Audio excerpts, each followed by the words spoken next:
Kalau kita ngomongin sepak bola sekarang, ada satu nama yang pasti muncul di mana-mana. Jude Bellingham. Kayaknya tiap dia main, ada aja rekor baru yang dipecahin. Nah, yuk kita bedah bareng-bareng gimana sih perjalanan fenomenal dia? Gila kan? Umurnya bahkan belum 21 tahun, tapi reputasinya udah ngalahin banyak pemain senior. Ini bukan lagi soal pemain bagus ya. Dia itu udah dianggap sebagai salah satu yang terhebat di planet ini. Titik. Coba deh lihat daftar ini. Golden Boy, pemain terbaik La Liga, juara Liga Champions. Wow, ini tuh biasanya piala-piala yang dikumpulin pemain di akhir karirnya loh. Tapi dia dapetin semuanya dalam waktu yang super singkat. Pertanyaannya, gimana caranya dia bisa secepat ini? Oke, di pembahasan kali ini, kita bakal telusuri jejak perjalanannya yang luar biasa. Mulai dari anak ajaib di Inggris, sampai jadi superstar global di klub terbesar di dunia. Semuanya berawal dari kampung halamannya Birmingham. Di sini nih, dari dia masih di Akademi U8, udah kelihatan bibit-bibitnya. Kayaknya emang dari awal dia ditakdirkan buat jadi pemain besar, rekor-rekor udah mulai dipecahin dari kecil. Coba bayangin, umur 16 tahun, 38 hari, dia udah masuk tim utama. Dia mecahin rekor klub yang udah bertahan selama 50 tahun. Gak lama kemudian, cetak gol, jadi pencetak gol termuda juga. Ini bukan sekedar debut biasa, ini sebuah pernyataan sikap. Dan semua itu cuma dalam 44 pertandingan, satu musim penuh. Tapi dampaknya, wah luar biasa. Saking besarnya pengaruh dia, klubnya sampai ngelakuin sesuatu yang, jarang banget kita dengar di dunia sepak bola. Jawabannya, mereka memensiunkan nomor punggung 22 miliknya. Coba pikirin deh, nomor punggung dipensiunkan itu kan biasanya buat legenda yang udah main puluhan tahun. Ini dikasih ke anak umur 17 tahun yang baru main satu musim. Tujuannya buat menginspirasi generasi berikutnya. Luar biasa. Nah, talenta kayak gini jelas gak bakal luput dari radar. Klub-klub raksasa Eropa langsung antri. Tapi dia milih langkah yang cerdas banget.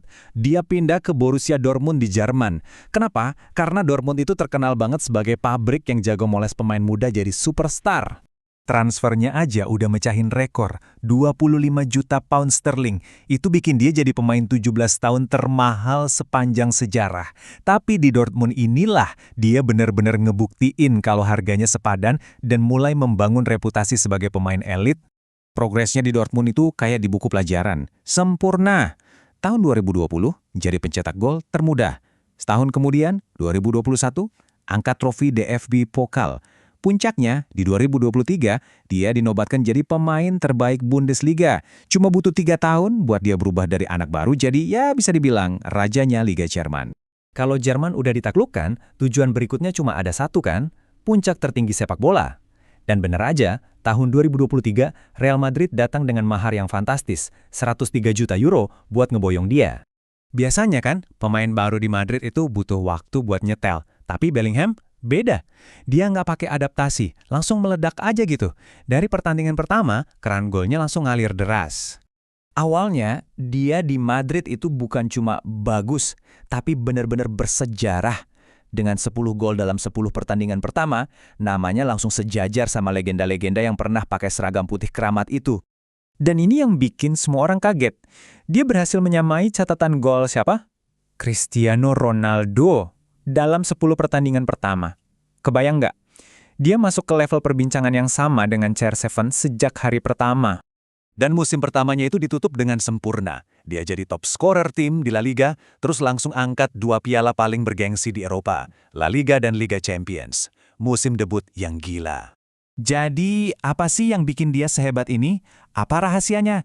Jawabannya ada di kombinasi kemampuannya yang langka. Dia itu tipe pemain yang bisa dominasi di semua area lapangan.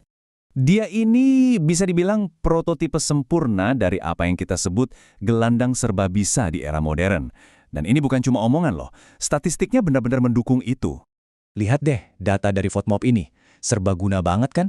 Kontribusi bertahannya masuk 95% teratas, sentuhan bolanya 93%.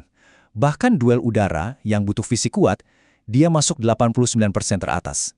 Dia beneran bisa segalanya. Para analis juga setuju. Mereka bilang dia itu paket komplit.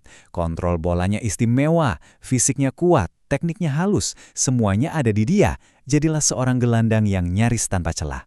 Di usianya yang masih sangat muda, dia udah menangin hampir semua gelar besar. Pertanyaan satu-satunya sekarang adalah, seberapa hebat lagi dia bisa berkembang? Kita ini bukan cuma lagi nonton pemain bintang biasa. Kita mungkin sedang jadi saksi lahirnya seorang pemain yang bakal mendefinisikan satu generasi sepak bola ke depan.